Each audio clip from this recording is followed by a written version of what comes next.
Hi friends ಎಲ್ಲರಿಗೂ ನಮಸ್ತೆ. ಎಲ್ರೂ ಹೇಗಿದ್ದೀರಾ? ಎಲ್ರೂ ಚೆನ್ನಾಗಿದ್ದೀರಾ ಅಂತ ಭಾವಿಸ್ತಾ ಇವತ್ತಿನ ವಿಡಿಯೋನ ಸ್ಟಾರ್ಟ್ ಮಾಡ್ತಾ ಇದ್ದೀನಿ.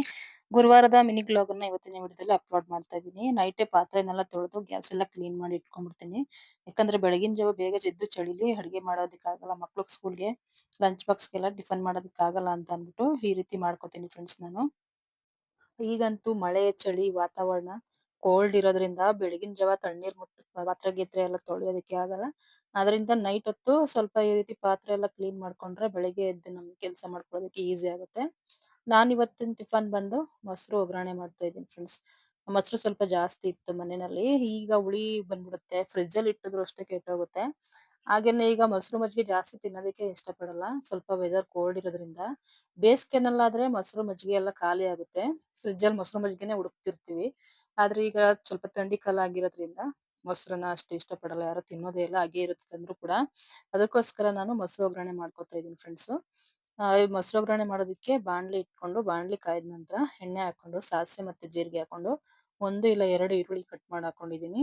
ಅದಕ್ಕೇನೆ ಸ್ವಲ್ಪ ಕರ್ಬೇವಿನ ಸೊಪ್ಪು ಕೂಡ ಹಾಕೊಂಡಿದ್ದೀನಿ. ನಮ್ ಕಡೆ ಹಳ್ಳಿ ಸೈಡ್ ಇದೇ ತರ ಮೊಸರು ಒಗ್ಗರಣೆ ಮಾಡೋದು. ಮೊಸರು ಸಾರು ಕೂಡ ಮಾಡ್ತಾರೆ. ನಾನೊಂದ್ಸರಿ ಟ್ರೈ ಮಾಡ್ಬೇಕು ಮೊಸರು ಸಾರು ಮಾಡೋದಕ್ಕೆ.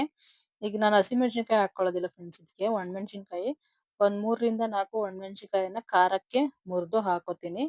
ತುಂಬಾನೇ ಚೆನ್ನಾಗಿರುತ್ತೆ ಈ ರೆಸಿಪಿ ಒಂದ್ಸರಿ ಟ್ರೈ ಮಾಡಿ. ಮನೇಲಿ ಮೊಸರಿತ್ತು ಅಂದ್ರೆ. ನಮ್ಮನೇಲಿ ನಮ್ಮನೆಯವ್ರಿಗೂ ಇಷ್ಟ ಮೊಸರು ಒಗ್ಗರಣೆ. ನನ್ ಮಗನ್ಗೂ ದೊಡ್ಡವನ್ಗೂ ಇಷ್ಟ. ಆದ್ರೆ ಚಿಕ್ಕವನು ತಿನ್ನಲ್ಲ. ಚಿತ್ರಾನ್ನ ಮಾಡ್ಬೇಕು ಅವನಿಗೆ. 2 ಮಾಡ್ಕೊತಾ ಇದ್ದೀನಿ. ಒಬ್ಬೊಬ್ರದ್ದು ಟೇಸ್ಟ್ ಒಂದೊಂದ್ ತರ ಫ್ರೆಂಡ್ಸ್. ಡೈಲಿ 2 ಅಡುಗೆ ಮಾಡೋದಕ್ಕೆ ಸಾಕಾಗುತ್ತೆ. ಮೊಸರು, ಚಟ್ನಿ ಈ ತರ ಏನು ತಿನ್ನೋದಿಲ್ಲ ನನ್ ಮಗ ಚಿಕ್ಕವನು. ಆದ್ರಿಂದ ಅವನಿಗೂ ಈರುಳ್ಳಿ ಎಲ್ಲ ಹಚ್ಚಿಟ್ಟಿದ್ದೀನಿ. ಚಿತ್ರಾನ್ನ ಗೊಜ್ಜು ಮಾಡ್ಬೇಕು. ಈಗ ಈರುಳ್ಳಿ ಎಲ್ಲ ಚೆನ್ನಾಗಿ ಬೇಯಬೇಕು. ಇದಕ್ಕೆ ಒಂದ್ ಸ್ವಲ್ಪ ಉಪ್ಪು ಹಾಕಿದ್ರೆ ಚೆನ್ನಾಗಿ ಬೇಯುತ್ತೆ ಈರುಳ್ಳಿ. ಪುಡಿ ಉಪ್ಪನ್ನೇ ಹಾಕೋತಾ ಇದ್ದೀನಿ. ಮೊಸರುಗೆ ಕಲ್ಲುಪ್ಪು ಹಾಕ್ಬಿಟ್ರೆ ಮೊಸರಲ್ಲಿ ಕರಗಲ್ಲ ಆದ್ರಿಂದ. ಈರುಳ್ಳಿ ಚೆನ್ನಾಗಿ ಫ್ರೈ ಆಗ್ಬೇಕು ಫ್ರೆಂಡ್ಸ್. ಆದಷ್ಟು ಕಲರ್ ಚೇಂಜ್ ಆಗಿ ಚೆನ್ನಾಗಿ ಈರುಳ್ಳಿ ಬೇಯಬೇಕು. ಬೆಂದಾದ್ಮೇಲೆ ಒಂದ್ ಚಿಟಿಕೆ ಅರಶಿನದ ಪುಡಿ ಹಾಕೋತಾ ಇದ್ದೀನಿ. ಅರಶಿನ ಪುಡಿ ಹಾಕೊಂಡು ಚೆನ್ನಾಗಿ ಒಂದ್ಸರಿ ಮಿಕ್ಸ್ ಮಾಡ್ಕೊಳ್ಳೋಣ.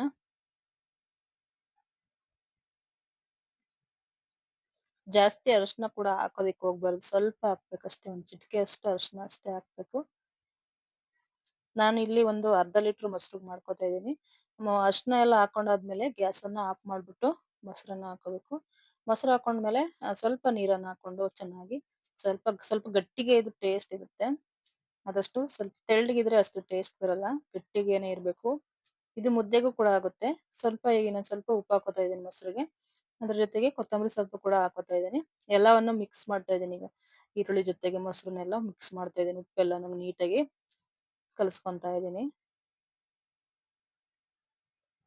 ಸ್ವಲ್ಪ ನೀರು ಕೂಡ ಸೇರಿಸ್ಕೊಂಡ್ರೆ ಇದಕ್ಕೆ ಚೆನ್ನಾಗಿರುತ್ತೆ. ಆದಷ್ಟು ಅನ್ನಕ್ಕೆ ಹೊಂದ್ಕೊಳ್ಳುತ್ತೆ ಅಂತ ನೀರ್ ಹಾಕೊಂಡಿದ್ದೀನಿ. ಈ ರೀತಿ ನೋಡಿ ಇಷ್ಟು ಕ್ವಾಂಟಿಟಿ ಇದ್ರೆ ಸಾಕಾಗುತ್ತೆ. ಹಳ್ಳಿ ಸೈಡ್ ಮೊಸರು ಒಗ್ಗರಣೆ ಅಂದ್ರೆ ಇದೇ ರೀತಿನೇ ಮಾಡೋದು. ಮೊಸರು ಸ್ವಲ್ಪ ಜಾಸ್ತಿ ತಂದ್ಬಿಟ್ಟಿದ್ರು ಅದರಿಂದ ಮಾಡ್ಕೊತಾ ಇದೀನಿ. ಅದೇ ರೀತಿ ಚಿತ್ರಾನ್ನದ ಗೊಜ್ಜು ಕೂಡ ಮಾಡ್ಕೊತಾ ಇದೀನಿ. ಮೊಸರು ಒಗ್ಗರಣೆ ಮಾಡಾಗಿದೆ. ಈಗ ಚಿತ್ರಾನ್ನ ಗೊಜ್ಜು ಕೂಡ ಮಾಡ್ಕೊಂಡಿದೀನಿ. ನನ್ ಮಗನ್ ಚಿಕ್ಕವನಿಗೆ ಚಿತ್ರಾನ್ನ ಗೊಜ್ಜನ್ನ ಅನ್ನಕ್ಕೆ ಕಲಸಿ ಹಾಕ್ಬೇಕು ಬಾಕ್ಸ್‌ಗೂ ಅಷ್ಟೇನೆ. ತಿನ್ನೋದಿಕ್ಕೂ ಅಷ್ಟೇನೆ. ಅವನು ಮೊಸರು ಚಟ್ನಿ ಮುಟ್ಟೋದೇ ಇಲ್ಲ. ದೊಡ್ಡವನ್ಗೆ ಮೊಸರು ಒಗ್ಗರಣೆ ತಿಂತಾರೆ. ನಮ್ಮ ಮನೆಯವರು ಕೂಡ ತಿಂತಾರೆ. ಅವ್ರಿಗೂ ಕೂಡ ಲಂಚ್ ಬಾಕ್ಸ್ ಪ್ಯಾಕ್ ಮಾಡಿದ್ರೆ. ಇಷ್ಟು ಕೆಲಸ ಮಾಡ್ಕೊಂಡು ಮನೆನೆಲ್ಲ ಕ್ಲೀನ್ ಆಗಿ ಒರೆಸಿ ದೇವ್ರು ಮಾಡೋದಕ್ಕೆ ಅಂದ್ರೆ ವಾರ ಮಾಡ್ಕೋಬೇಕು. ಇವತ್ತು ಹುಣ್ಣಿಮೆ. ಅದು ಅಲ್ಲದೆ ಗುರುವಾರ ಕೂಡ ನಾನು ಮನೆಯೆಲ್ಲ ಕ್ಲೀನ್ ಮಾಡ್ಕೊಂಡು ಎಲ್ಲ ರೆಡಿ ಮಾಡ್ಕೋಬೇಕು. ಇವತ್ತು ಕಳಶ ಎಲ್ಲ ಎತ್ತಿ ಬೆಳಗೋಣ ಅಂತಿದ್ದೀನಿ. ತುಂಬಾ ದಿನ ಆಯ್ತು.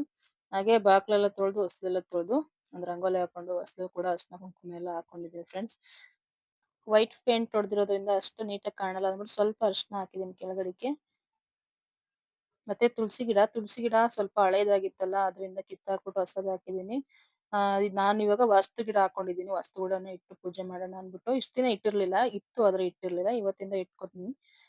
ಸ್ವಲ್ಪ ತುಳಸಿ ಗಿಡ ಚಿಗುರು ಬರ್ಬೇಕು. ಹಾಗೆ ಸ್ವಲ್ಪ ಬಟ್ಟೆ ಎಲ್ಲ ಇತ್ತು. ಬಟ್ಟೆ ಎಲ್ಲ ಒಗ್ದಾಕಿದೀನಿ. ಸ್ವಲ್ಪ ಇತ್ತು ಬಟ್ಟೆ. ಮಳೆ ಆಗಾಗ ಬರ್ತಾ ಇರುತ್ತೆ. ಮೋಡ ಇರೋದ್ರಿಂದ ಒಳಗಡೆನೆ ಹಾಕೊಂಡಿದೀನಿ. ಕ್ಲೀನ್ ಆಗಿ ಬಾಗ್ಲೆಲ್ಲ ತೊಳೆದ್ಬಿಟ್ಟಿದೀನಿ ಫ್ರೆಂಡ್ಸ್ ಒತ್ತಾರೆನೆ. ವಾರ ಇದ್ದಿನ ಬೇಗ ಎದ್ಬಿಡ್ತೀನಿ ನಾನು. ಬೇಗ ಎದ್ದು ಬೆಳಿಗ್ಗೆನೆ ಎಲ್ಲ ಮನೆ ಎಲ್ಲ ಒರೆಸಿ ಕ್ಲೀನ್ ಮಾಡ್ಕೊಂಡ್ಬಿಡ್ತೀನಿ. ಇದೇ ನಮ್ಮ ಅಡಿಗೆ ಮನೆ. ಅದೇ ರೀತಿ ಇವತ್ತು ಸ್ನಾನ ಮಾಡ್ಕೊಂಡು ದೇವ್ರ ಸಾಮಾನೆಲ್ಲ ಎತ್ಬಿಟ್ಟು ತೊಳ್ದಿದೀನಿ. ಸ್ವಲ್ಪನೇ ದೇವ್ರ ಸಾಮಾನು ಇಟ್ಕೊಂಡಿರೋದು ನಾವು. ದೇವ್ರ ಗೂಡು ಚಿಕ್ಕದಾಗಿರೋದ್ರಿಂದ ಸ್ವಲ್ಪನೇ ಇಟ್ಕೊಂಡಿದ್ದೀನಿ. ಫೋಟೋ ಎಲ್ಲ ಒರೆಸಿ ಹೂವು ಇತ್ತು. ಹಾಗೆ ಹೊಂಬಾಳೆ ಎಲೆ ಎಲ್ಲ ತಂದಿಟ್ಕೊಂಡಿದ್ದೆ. ಎಲ್ಲಾನು ಇಟ್ಟು ಹಾಗೆ ಬಾಳೆಹಣ್ಣು ಕೂಡ ಇತ್ತು ಊರಿಂದ ನಮ್ಮಮ್ಮ ಬಾಳೆಹಣ್ಣು ಕೂಡ ಕೊಟ್ಟು ಕಳಿಸಿದ್ರು. ಪೂಜೆಗಾಯ್ತು. ಒಂದ್ ಚಿಪ್ ಬಾಳೆಹಣ್ಣು ಕೂಡ ಇಟ್ಕೊಂಡು ಪೂಜೆ ಮಾಡ್ಕೊತಾ ಇದೀನಿ. ಸೊ ನನ್ ಡೈಲಿ ಲಾಗು ಇಷ್ಟೇ ಇರುತ್ತೆ. ವಾರ ಇದ್ದಾಗ ಮನೆ ಕೆಲ್ಸ ಬೇಗ ಮಾಡ್ಬಿಡ್ತೀನಿ. ಮಕ್ಕಳು ಸ್ಕೂಲ್ ಕಳಿಸ್ಬಿಡ್ತೀನಿ. ಅದೇ ರೀತಿ ನಮ್ಮ ಮನೆಯವರು ಸ್ಕೂಲ್‌ಗೆ ಹೋದ್ಮೇಲೆ ನಾನು ವಾರ ಒಪ್ಪತ್ತು ಮನೆ ಕ್ಲೀನು ಈ ತರ ಮಾಡ್ಕೊಂಡ್ಬಿಡ್ತೀನಿ. ಬಟ್ಟೆಗಳೇನಾದ್ರು ಇದ್ರೆ ಪೂಜೆಗೆ ಮೊದ್ಲೇ ಬಟ್ಟೆ ಎಲ್ಲ ತೊಳ್ಕೊಂಡ್ಬಿಡ್ತೀನಿ. ದೇವ್ರ ಗುಡಿ ಚಿಕ್ಕದಾಗಿರೋದ್ರಿಂದ ದೇವ್ರ ಫೋಟೋ ರಾಘವೇಂದ್ರ ಸ್ವಾಮಿ ಫೋಟೋ ಒಂದ್ ಇಟ್ಕೊಂಡಿದೀನಿ. ಮೇಲೆ ನಮ್ಮನೆ ದೇವ್ರು ನಂಜುಂಡೇಶ್ವರನ ಫೋಟೋನ ಮೇಲೆ ಇಟ್ಕೊಂಡಿದೀನಿ. ಚಿಕ್ಕದಾಗಿರೋದ್ರಿಂದ ದೇವ್ರ ಫೋಟೋನ ದೇವ್ರ ಗುಡೊಳಗೆ ಇಟ್ಕೊಳ್ಳೋದಕ್ಕೆ ಆಗಲ್ಲ. ಅದ್ರಿಂದ ನೆಕ್ಸ್ಟ್ ಪೂಜೆ ಎಲ್ಲ ಮಾಡ್ಕೊಂಡಾದ್ಮೇಲೆ ನಾನ್ ತಿಂಡಿ ಗಿಂಡಿ ತಿನ್ಕೊಂಡಿರ್ತೀನಿ. ಮನೆ ಹತ್ರ ಈಗ ಕೆಲ್ಸ ಏನು ಮಾಡಿಸ್ತಾ ಇಲ್ಲ. ಮನೆ ಹತ್ರ ಕೂಡ ಹೋಗಲ್ಲ. ಮನೆ ಹತ್ರ ಹೋಗೋದಿದ್ರೆ ಹೋಗ್ತೀನಿ. ತೋಟದ ಹತ್ರನೂ ಅಷ್ಟೇನೆ ಏನಾದ್ರು ಕೆಲ್ಸ ಇದ್ರೆ ಹೋಗ್ತೀನಿ ಅಷ್ಟೇ. ಇಲ್ಲ ಅಂದ್ರೆ ಮನೇಲೇ ಇರ್ತೀನಿ ಆರಾಮಾಗಿ. ನೆಕ್ಸ್ಟ್ ನನ್ ಮಕ್ಳು 3:30 ಹಿಂಗ್ ಬರ್ತಾರೆ. ಅವ್ರು ಬರೋ ಅಷ್ಟ್ರಲ್ಲಿ ಮನೇಲೇ ಇರ್ತೀನಿ. ಎಲ್ಲೂ ಹೋಗಲ್ಲ. ಏನಾದ್ರು ಹೊರ್ಗಡೆ ಹೋಗ್ಬೇಕು, ತೋಟದ ಹತ್ರ ಹೋಗ್ಬೇಕು, ಹಾಗೆ ಮನೆ ಹತ್ರ ಹೋಗ್ಬೇಕು ಅಂತ ಅಂದ್ರೆ 3:30 ಅಷ್ಟ್ರಲ್ಲಿ ಬಂದ್ಬಿಡ್ತೀನಿ. ಆಟೋ ಇಲ್ಲ ಬಸ್ ಹತ್ಕೊಂಡ್ ಬಂದ್ಬಿಡ್ತೀನಿ. ಮಕ್ಳು ಬರೋ ಅಷ್ಟ್ರಲ್ಲಿ. ಯಾಕಂದ್ರೆ ಇಬ್ರೇ ಇರ್ತಾರೆ ಅಂತ ಅನ್ಬಿಟ್ಟು ಬೇಗ ಬಂದ್ಬಿಡ್ತೀನಿ. ನೆಕ್ಸ್ಟ್ ನೈಟ್‌ಗೆ ಫ್ರೆಂಡ್ಸ್ ಕುಂಬಳಕಾಯಿ ಹಾಗೆ ಅಲಸಂದೆ ಕಾಳು, ತೊಗರಿ ಕಾಳು ಇತ್ತು. ಇದನ್ನ ಹಾಕಿ ನಾನು ಹುಚ್ಚೆಳ್ ಪುಡಿ ಎಲ್ಲ ಹಾಕಿ ಬಸ್ಸಾರ್ ಮಾಡ್ಕೊತಿದ್ದೀನಿ. ಹಳ್ಳಿ ಸೈಡ್ ಮಾಡ್ತಾರೆ. ತುಂಬಾನೇ ಟೇಸ್ಟ್ ಆಗಿರುತ್ತೆ. ರೆಸಿಪಿ ಶೇರ್ ಮಾಡಕ್ಕಾಗಲ್ಲ. ಅರ್ಜೆಂಟಲ್ಲಿ ಅಡುಗೆ ಮಾಡ್ದೆ. ಯಾಕಂದ್ರೆ ಬೆಳಿಗ್ಗೆ ಕೂಡ ಮೊಸರು ಒಗ್ಗರಣೆ, ಚಿತ್ರಾನ್ನ ಮಾಡಿದ್ರಿಂದ ಬೇಗನೆ ಮುದ್ದೆ ಅಡುಗೆ ಮಾಡ್ಬೇಕು ಅನ್ಸ್ತು. ಬೇಗನೆ ಅಡುಗೆ ಮಾಡ್ಬಿಟ್ಟೆ. ಇದ್ರ ಜೊತೆಗೆ ನನ್ ಮಕ್ಳು ಕೂಡ ಮುದ್ದೆ ಊಟ ಮಾಡ್ತಾರೆ ಬಂದು. ಆದ್ರಿಂದ ನಾನು ಬೇಗನೆ ಬಿಸಿ ಮುದ್ದೆನೆ ಊಟ ಮಾಡ್ಬೇಕು. ಚಳಿಲಂತೂ ಆರೋದ್ರಂತೂ ತಿನ್ನೋದಕ್ಕಾಗಲ್ಲ. ಸಾಂಬಾರ್ ಅಷ್ಟೇನೆ. ಇದಾಗಿತ್ತು ಫ್ರೆಂಡ್ಸ್ ಇವತ್ತಿನ ನನ್ನ ಡೈಲಿ ವ್ಲಾಗ್. ಪ್ಲೀಸ್ ಈ ವಿಡಿಯೋ ಇಷ್ಟ ಆಯ್ತು ಅಂದ್ರೆ ನಿಮ್ಗೆ ಲೈಕ್ ಮಾಡಿ, ಶೇರ್ ಮಾಡಿ, ಕಮೆಂಟ್ ಮಾಡಿ, ಆಗ್ಲೇ ಹೈಪ್ ಮಾಡಿ. Thank you so much video ನೋಡಿದ್ದಕ್ಕೆ ಧನ್ಯವಾದಗಳು.